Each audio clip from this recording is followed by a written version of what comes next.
All right, Shalom. First and foremost, I'd like to give all honor and glory to Yahweh Bahasham, Yahweh Shai Bahasham, Rakah Kodash, the ones to the elders and the apostles of the great millstone. Salutations to all that I can push the word to charity with charity. Yahweh is the true name of the Heavenly Father, whom the word and he calls God. Jehovah Bahasham is in the name. Yahweh Shai is his son's name, the word and he calls Jesus, and Rakah Kodash is the Holy Spirit. As always, you so-called Negroes, Latinos, Native Americans are the Israelites according to the Holy Scriptures, as well as the speckled bird, the scattered Israelite foreigners, scattered amongst other nations, whose outer appearance may seem to be of those nations to whom they have been scattered to, but whose lineage, through their father's line, go back to Abraham, Isaac, and Jacob. You are Israelites, no matter what your outer appearance may seem to be. And as always, I'm the brother Yadira from the Great Millstone Branch here in Chicago, and I'm back with another lesson. It's going to be entitled, Some Churches Are Seeking to Amend Slavery. And I woke up this morning and a brother had put in a little chat that this article, and it reads, it says, churches played an active role in slavery and segregation. Some want to make amends. So we're going to read into this article, see what it's talking about, and bring out some scriptures, and I'll write this out as edifying. It says by Michaela Mascafu. It says 2.5 years ago, Episcopal Bishop of New York, Andrew M. Mell, reminded a group of clergy of the ugly history of their diocese. It says not only was slavery deeply embedded in the life and economy of colonial New York, but Episcopal churches across the state often participated in it. So these churches, so these so-called Christian churches and so forth, they participated in the enslavement of you Negroes, Latinos, and Native Americans. You see? It says churches across the state often participated, and it says church founders, church goers, and even churches themselves had enslaved people. The abolitionist Sojourner Truth had once been enslaved by the church in the diocese. The diocese of New York played a significant and generally evil part in American slavery. Dutch said during his November 2019 address, "We must make where we can repair." And then we're going to go ahead and get into some scriptures. We're going to go and say we'll repair, and then we're going to also hit this Ecclesiastes 3:15. It says, that which have been is now, and that which is to be have already been, and the Most High requireth that which is past. You see, they're trying to come out with these amends, and we want to repair what we done, the evils, because they just mentioned that what they did was evil. But hey, they're trying to come over and give out money for what's been done to our people, and no money can fix what's been done to our people and what's continually done unto our people to this day. So it says the Most High required that which is past, that evil that you did to the apple of the Lord's eye, the children of Israel, because they know who we are. It's just you dumbass Negroes, Latinos, Native Americans that refuse to come back. But everyone knows who we are, and they know the wickedness that they did to us, and that the Lord is coming back to reward them according to what they done unto us. So this is the etymology of that word reparations. It says repair, act of mending. A sense now rare or obsolete, also amends, compensation, recompense, satisfaction for injury, what is done to repair a wrong. And they're trying to repair the wrong, the injustices, the wickedness, the destruction of you Negroes, Latinos, Native Americans completely. Hey, they're trying to correct that by giving you some money. They got you. The scripture said we are not ignorant of Satan's devices. This is a distraction, and also is offensive, because instead of the true reparations or true justice would be us putting you in chains, which our Lord is going to allow us to do when He comes back. But they're trying to spin the narrative. They're trying to give you what they think is best for you. Oh, take this money for over 500 years of slavery and a mental slavery. Come on. It says, what is done to repair wrong, from Old French reparation and directly from late Latin reparend. It says act of repair and restoration. Noun of action from past participle stem of Latin reparare, restore, repair. And the Lord is going to restore us. He's going to bring us back to who we are, and He's going to exalt us. These heathen society is based on you being at the bottom. The word repair says to mend, put back in order, restore to a sound, good, or complete conditions, and no one can do that. This is no nation can do, no person, people can do this for what's wrong with our people. This is Jeremiah 30 and verse 10. Therefore fear not thou, O my servant Jacob, saith Yahweh, neither be dismayed, O Israel, for lo, I will save thee from afar, and thy seed from the land of their captivity. And Jacob shall return and shall be in rest and be quiet, and none shall make him afraid. And that's what we're looking to. That's the salvation and the deliverance and the restoration, the repairing of our nation that we're looking to, not from man. It says, verse 11, for I am with thee, saith Yahweh, to save thee. Though I'll make a full end of all nations, will I have scattered thee, yet will I not make a full end of thee. You see, the Lord is never going to do away with his people. It says, but I will correct thee in measure and will not leave thee altogether unpunished. So yeah, we're going to get punished for what we did, but the Lord ultimately isn't going to keep us destroyed. It says, verse 12, for thus saith Yahweh, thy bruise is incurable and thy wound is grievous. What's wrong with us? Hey, we're mentally ill, physically ill. Hey, we got the curses on us. Hey, spiritually, our people are not on one accord with their power. And that leads that results in them living all type of lifestyles that ultimately destroy them. It says, there is none to plead thy cause that thou mayest be bound up. Thou hast no healing medicines, and none of these nations try and truly save you. They don't come and tell you you're the children of Israel. Put down the wickedness, the idolatry, and the sins that keep you in this estate. No, they push the idols on you. They push the distractions on you. They push the American dream and all this BS of this world, the allures of this world on you to keep you unspiritual. Because we are a spiritual people, man. Hey, we are not of this world, you know. Hey, we are spiritual people, and the other nations, they're carnal. It says, verse 12, for thus saith Yahweh, thy bruise is incurable and thy wound is grievous. There is none to plead thy cause that thou mayest be bound up. Thou hast no healing medicines. You see, nothing that man can do is gonna fix what's wrong with our people. We need the Lord. All thy lovers have forgotten thee, the other nations. It says, they seek thee not, for I have wounded thee with the wound of an enemy, with the chastisement of a cruel one, for the multitude of thine iniquity, because thy sins were increased. And yes, it's true, we're in this position because we went off against the Lord. It says, verse 15, why criest thou for thine affliction? Thy sorrow is incurable for the multitude of thine iniquity, because thy sins were increased. I have done these things unto thee. You see, so the Lord brought us low and put us in this lowest state, you know, because of our iniquity. But guess what? Verse 16, therefore all they that devour thee shall be devoured. And all these heathen nations, they're taking advantage, as it says in the parable of Lazarus, they're licking our sores. Our sores being the curses, us in this low, poor state, they're profiting off of it, you know. That's why in every slum hood, you know, the liquor stores open at 12, serving you liquor 7 days a week. Because they know Jake is through and they just want to drink their pain. They take advantage of you. They know you black women can't grow hair. They damn gonna clap the video for that, but hey, that's why they selling you hair. You got Moab selling you hair, you know. They know you eat abominable things. That's why you got Ishmael selling you pork, shrimp, all these so-called delicacies, which are really things that we shouldn't be eating. And they themselves don't eat these things or participate in these acts that they allow you to do, but they let you do them though, which shows you they're taking advantage of you and ultimately devouring you. Verse 16, therefore all they that devour thee shall be devoured, and all thine adversaries, every one of them shall go into captivity, and they that spoil thee shall be a spoil, and all that prey upon thee will I give for a prey. So that's the true reparations. That's the true restoring of our nation that the Lord's going to do. All those that preyed upon us and put us in captivity and profited off us and build societies off of us, we're going to do the same thing to you in righteousness, and you're going to build the kingdom of heaven. This is Revelation chapter 13 and verse 9. If any man have an ear, let him hear. He that leadeth into captivity shall go into captivity. He that killeth with the sword must be killed with the sword. Here's the patience and the faith of the saints. So the patience and the faith of the saints is those that enslaved them go into captivity. Those that destroyed them and murdered them, they receive those same judgments. But this is Jeremiah chapter 30 and verse 17. For I will restore health unto thee, who? Yahweh. And I will heal thee of thy wounds, saith Yahweh, because they call thee an outcast, saying, This is Zion, whom no man seeketh after. And they scoff us and they laugh at us and they clap and hiss.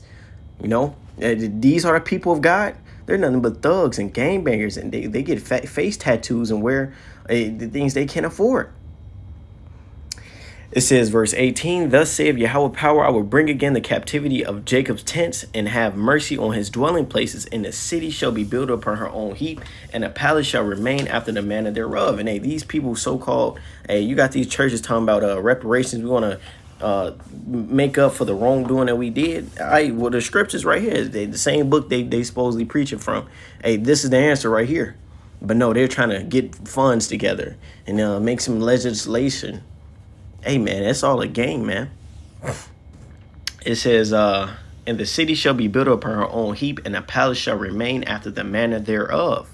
It says, and out of them shall proceed thanksgiving and a voice of them that make merry, and I will multiply them, and they shall not be few, and I will also glorify them, and they shall not be small. So when the Lord comes back and deliver us out of the hands of those that hate us, he's going to bring us back to our land, change us, give us new bodies, and we're not going to sin. And then we're going to be able to truly enjoy ourselves, live freely. Jacob shall dwell alone, and none shall make him afraid. Roughly paraphrasing, it says in Deuteronomy. It says, verse 20, their children also shall be as aforetime, and the congregation shall be established before me, and I will punish all that oppress them. All the nations that oppressed us, you're going to get punished. 21, and their nobles shall be of themselves, and their governor shall proceed from the midst of them, and we're going to be sovereign. You see, the reparations they're telling you Negroes, Latinos about, okay, you're still going to be here. You're still going to be our slaves. You're still going to be the bottom people that keep the society going. But we're just going to give you a couple $1,000s. I'm good.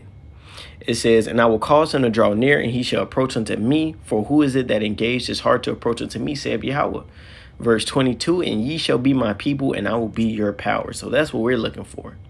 But we're going to go back to this right here.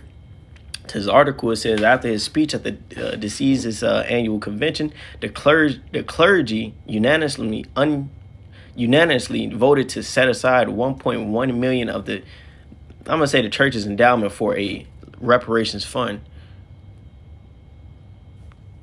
You see the definition of this: a district under the pastoral care of a bishop in a Christian church. So basically, the churches.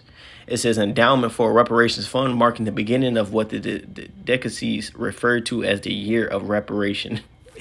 And I just, oh man, this is Isaiah 61, because they said the year of reparations. This is what we're looking for. This is Isaiah chapter 61 and verse 1. It says, the spirit of Yahweh power is upon me, because Yahweh have anointed me to preach good tidings unto the meek. The good tidings is the gospel, is the good news. Hey, we are the Israelites, you Negroes, Latinos, Native Americans, and the Lord has come back to save us and punish those that oppress us. And it's going to say it. It says, he have sent me to bind up the brokenhearted, you Israelites, to proclaim liberty to the captives, you Israelites, and the opening of the prison to them that are bound. And our people are mentally chained up, and they're physically chained up. It says to proclaim the acceptable year of Yahweh Bahasham Yahweh Shai, and the day of vengeance of our power, to comfort all that mourn. So for those that's mourning, as it says in 2 Thessalonians, rest with us when the Lord Yahweh Shai shall be revealed from the heavens, taking flaming fire against the adversaries, roughly paraphrasing. That's what we're looking forward to. It says to appoint unto them that mourn in Zion, to give unto them beauty for ashes, the oil of joy for mourning, the garment of praise for the spirit of heaviness, that they might be called trees of righteousness and a planting of Yahweh, that he might be glorified. And then at point 2, it says to proclaim the acceptable year of our Lord and the day of vengeance of our power.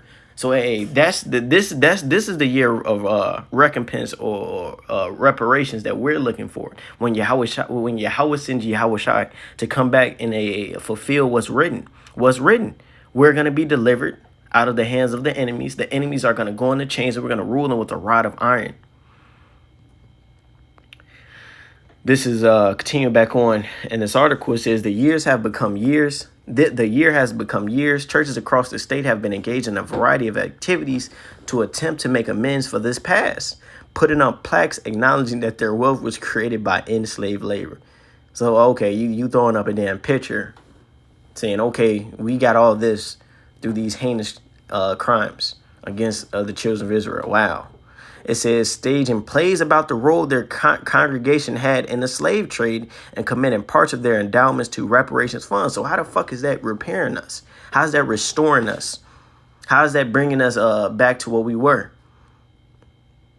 That's a joke, man. It says this comes more than a decade after 2006 resolution by the General Convention, in which the national leadership of the Episcopal Church, which is 90% white, called on churches to study how they benefited from slavery. Since then, Episcopal in Texas, Maryland, and Virginia, and Georgia, Texas, Maryland, and Virginia have begun similar programs. And hey, that shit was 14. That was 16 years ago, and they still ain't doing nothing. It says, but hey, the Alphabet Gang got theirs though. The Little Hatters got theirs though.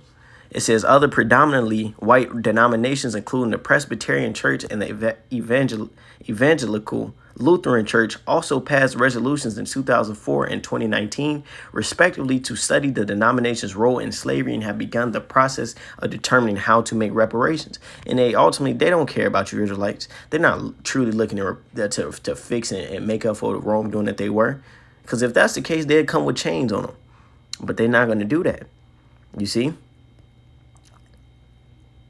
It says, together with the United Church of it says Christ, it says a National Council of Churches, as well as the New Network Lobby for Catholic Social Justice, the Religious Action Center of Reform Judaism, and the Samuel DeWitt Proctor Conference, black leadership in these denominations have formed a faith-based coalition to lobby for H.R. 40, federal legislation that will create a commission to study how the United States could make reparations for slavery and its aftermath. So they're just trying to get. We just want to study it first and see how. The scriptures is plain, man. They're putting all this talk, but not action, man. They're not looking to repair what was wrong. The wrongdoing that they done. It says they also been holding monthly webinars and creating educational resources for their congregations.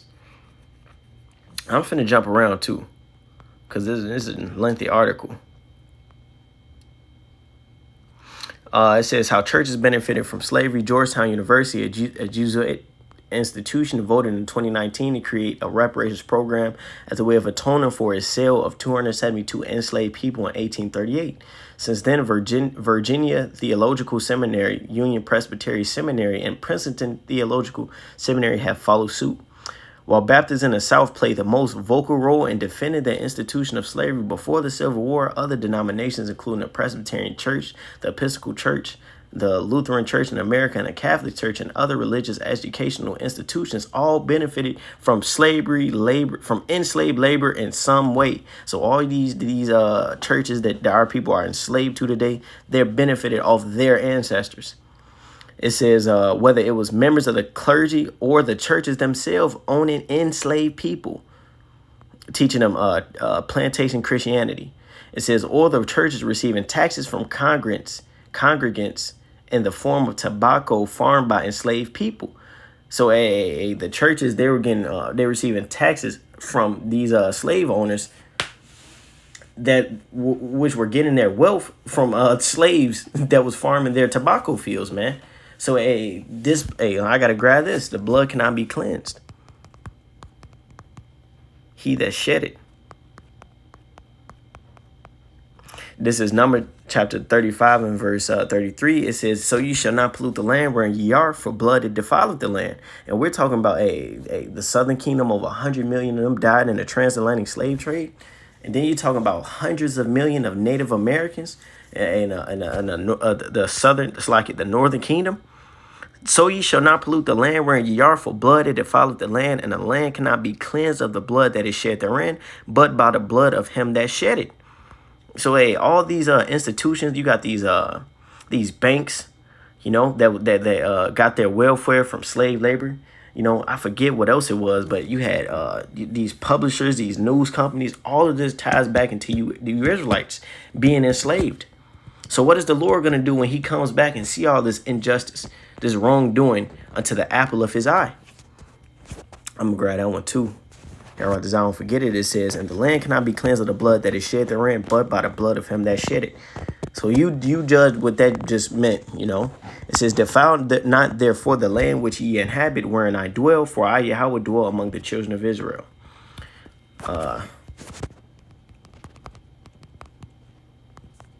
This is Zechariah chapter 2 and verse 8. I'll start verse 7. Deliver thyself, O Zion, that dwellest with the daughter of Babylon. That's you Edomites. It says verse 8. For thus saith Yahweh of hosts, after the glory have he sent me unto the nations which spoiled you. For he that toucheth you toucheth the apple of his eye. And that's why everyone's scrambling. That's why these topics are being talked about. That's why racial tensions are so high, because the Lord is making inquisition of the unrighteousness that's been done unto his people. The wickedness that's going on in this place. The people that is flowing from. It says, verse 9, for behold, I will shake my hand upon them, and they shall be a spoil to their servants, and ye shall know that Yahweh of hosts have sent me. So Yahweh Bashim Yahushai is going to flip it. We're their servants and the handmaids, but in Isaiah 14, it says we're going to take those captives whose captives we were. You see? It says, and ye shall know that Yahweh of hosts have sent me. Going back to this. It says, well into the 20th century, churches and their clergy also played an active role in advocating policies of segregation and redlining. So as the book of Micah says, it says, arise ye, depart, for this is not your rest. It is sore polluted, and it shall destroy you, roughly paraphrasing. You know, Lord will, I'll stop saying that. But, hey, everything in this place was set up against you Israelites, ultimately to keep you down and oppressed. Even these churches today, they keep you in that dual state. They're going to show some Israelites, some simple ass Israelites in AA. The man is emasculated, the woman is bold and out of order. It says, every time you open a book, you find another story, said the Reverend Gray. It says, director of the Memorial Episcopal Church in Baltimore, which began a reparations process last year. I'm not going to read that part.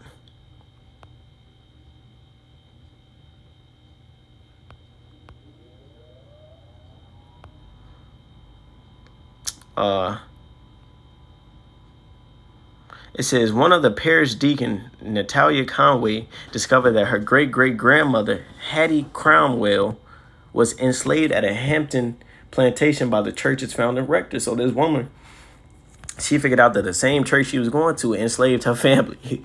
And that's how stupid Jakey is, man. She called herself a Christian, but yet she don't read in the scriptures and see what the Lord says about these things. It said, it hit you between the eyes, Conway said. Somebody actually took the shackles and put them on my great-great-grandmother and grandfather, and the children were taken away.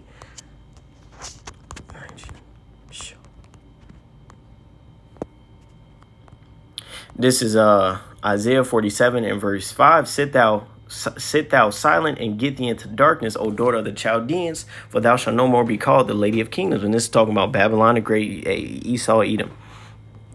It says, I was wroth with my people. I have polluted mine inheritance and given them into thy hand. So the Lord was upset with us. He delivered us into the hands of you Edomites. It says, thou didst show the and other nations as well, which are you so-called white people, the Edomites, and you other heathen nations.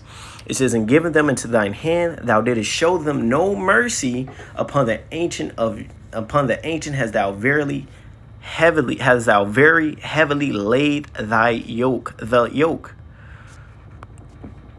And that's exactly what she just said. She said, you showed them no mercy. You put my great-great-grandmother away. It says, somebody actually took the shackles and put them on my great-great-grandmother and grandfather, and the children were taken away. How do you do that? It becomes so hurtful personally, and even now, it's still hard to fathom. It says, Conway says she considered leaving Memorial Episcopal Church. I said, God, what am I supposed to do now? And God said, what do you think you're at? Why do you think you're at Memorial, she recalled. And Jake just simple, man. You know? It says, since it begins the reparations process, Memorial Episcopal Church has taken down the plaques memorizing the church's founders.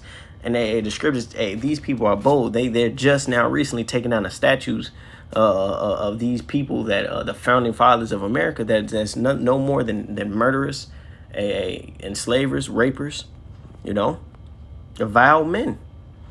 It says the congregation also set up a $500,000 reparations fund to form a reparations committee to determine where the money will go. And Israelites will never see none of that.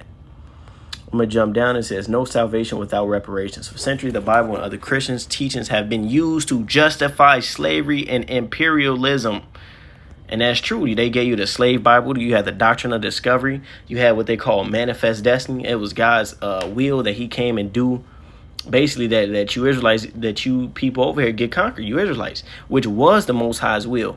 But guess what? It's a part 2 to that manifest destiny. Just as our downfall was written in Deuteronomy 28 chapter and all throughout the Bible, the Lord saving us and putting us back into rulership is written as well. It says the name of God was abused and misused. The Reverend Jim Bears Jacob, co-director for the racial justice at the Minnesota Council of Churches, said within the indigenous community and within the black community. And there was also just another article. I'm not going to go to it, but matter of fact, I'll go to it really quick. It says Pope makes historical indigenous apology for Canada abuses. It says Pope Francis on Friday made a historic apology to indigenous people for the deplorable act of abuses they suffered in Canada's Catholic-run residential schools, and said he hoped to visit Canada in late July to deliver the apology in person to survivors of the church's misguided missionary zeal. And that's hell of an understatement.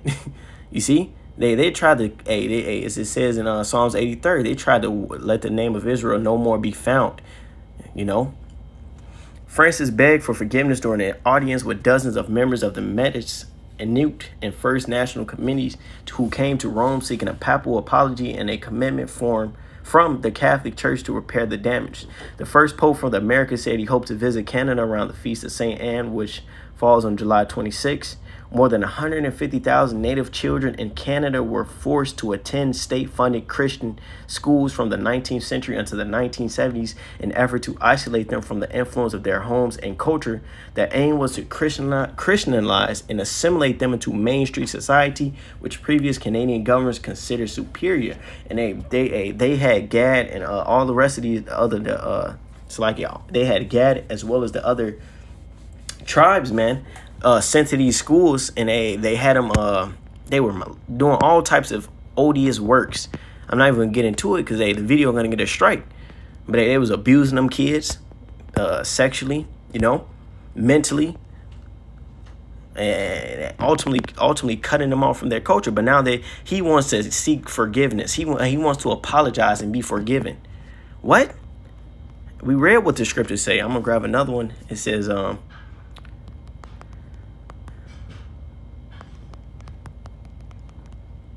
this is Jeremiah 50:33. Thus saith Yahweh of hosts, the children of Israel and the children of Judah were oppressed together, and all that took them captives held them fast, and they refused to let them go. So the same thing that happened with the southern kingdom, the Jews, so-called Jews, same thing happened with the northern kingdom, man, the rest of the Israelites. They were indoctrinated as well.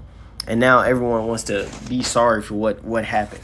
And want to give you a couple $1 million to turn a blind eye to what's been done to our people and what still affects them to this day.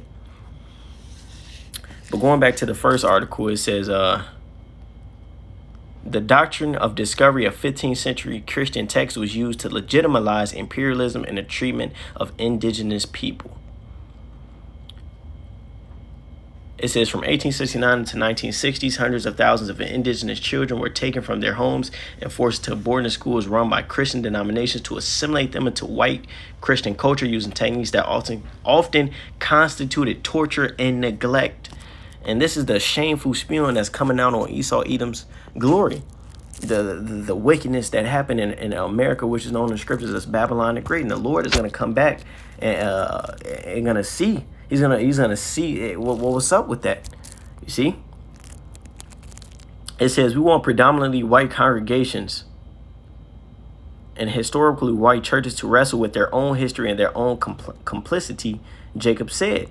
When speaking to congregations across the state, Jacobs made the case that there is no salvation without reparations, referencing the biblical story of Zacchaeus that comes up when faith leaders discuss reparations. According to the book of Luke, Zacchaeus, a wealthy tax collector in Jericho, was widely regarded as a sinner. I'm not even going to read that part. Matter of fact, I'll read it for edification. It says verbatim when Jesus, but it's Yahushua. It says when Yahushua asked to stay at his house, Zacchaeus told him, Yahushua, he would give half of his possessions to the poor, and if I had cheated anybody out of anything, I will pay them back fourfold. Because of this, Yahushua promised him salvation. So they're trying to use this to justify destroying you Negroes, Latinos, Native Americans, putting chains on you, buck breaking you, a completely destroying you and your lives and your generation, your posterity for hundreds of years. But we just gonna throw you a couple 100,000, maybe 1 million, and it's all cool. Meanwhile, America is a whole country that was funded by the bloodshed of you Negroes, Latinos, Native Americans, and is still maintained by you same people. The commandment to love thy neighbor, the call from the prophet Isaiah, repair the breach, and a message from the Sermon on the Mount to make peace with your brother are also foundation messages and reparations-focused liturgies, educational resources, and sermons. And those are all smooth words. Because they're saying this, but hey, look into the news. You Negroes, Latinos, and Native Americans still aren't regarded as people. You still getting the short end of the stick. You still fill all the prison houses. You're still the bottom people.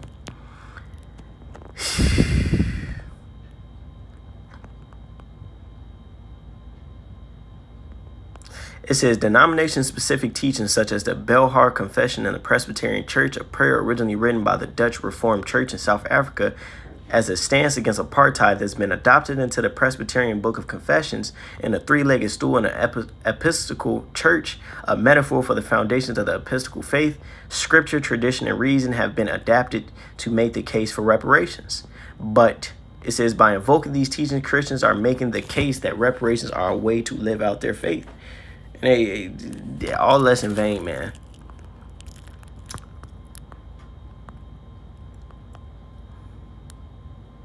And then this is Christianity right here. This is Christianity, a product of Christianity. No beard, a marred beard, bold women.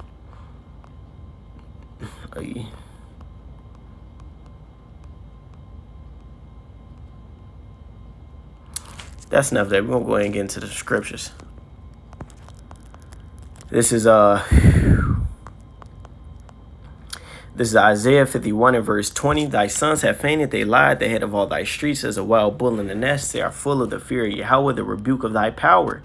Therefore hear now this, thou afflicted and drunken, but not with wine. And that's our people, bugged out, tossed to and fro with every wind of doctrine, don't know where they going. It says, thus saith Yahweh power, and thy power that pleadeth the cause of his people. Behold, I have taken out of thy hand the cup of trembling, even the dregs of the cup of my fury. Thou shalt no more drink it again. And the Lord's going to turn back our captivity, take us out of this slavery. And we're no longer going to see this hellhole that we're in. It says, verse 23, but I will put it into the hands of them that afflict thee, which have said to thy soul, bow down that we may go over. And thou hast said, it's like it says, and thou hast laid thy body as the ground and as the street to them that went over. So all those that walked over us and took advantage of us, that oppressed us and afflicted us, the Lord's going to take us out of our hill and put you in yours. You see, you're going to go into chains. We're going to sell you. You know, you're going to build and not get paid. You know, your families are going to get broken down. You know, and that's what we look for. And that's a righteous mindset to have. This is Luke chapter 1 and 68. Blessed be Yahweh power of Israel, for he had visited and redeemed his people. Who is his people? The children of Israel, you Negroes, Latinos, and Native Americans, and have raised up an horn of salvation for us in the house of his servant David, as he spake by the mouth of his holy prophets, which have been since the world began, that we shall be saved from our enemies and from the hand of all that hate us. You see, we're currently in the hand of those that hate us. We're not in our land. We have no true possessions. Everything that we have can be taken from us. You know, our life hanging doubt. We have no assurance. You know, we're literal slaves. It says, verse 72, to perform the mercy promised to our fathers and to remember his holy covenant, the oath which he sware to our father Abraham, that he would grant unto us that we, being delivered out of the hand of our enemies, might serve him without fear. And that's what Yahushua is coming to do. That's the true reparations. That's the true cure to what's wrong with our people. That's what's gonna help us.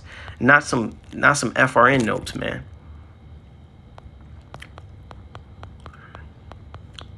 I'm going to go ahead and hit Revelation 13, 9 and 10. We'll end it right here. It says, if any man have an ear, let him hear. He that leadeth into captivity shall go into captivity.